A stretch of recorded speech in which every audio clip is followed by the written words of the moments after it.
Opozita e Sali Berishës nuk ka fuqi për t'u ringritur. Sa më shumë që ai ngre zërin dhe u lëret, aq më pak njerëz ka në shesh pas tij.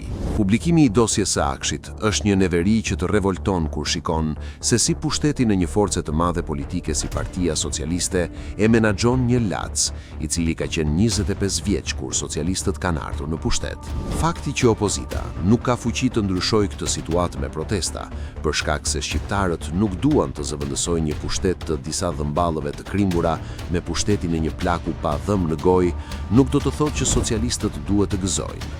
Socialistët duhet të reagojnë politikisht në betejën e tyre për drejtësi perëndimore dhe pushtet politik të votuar në Shqipëri.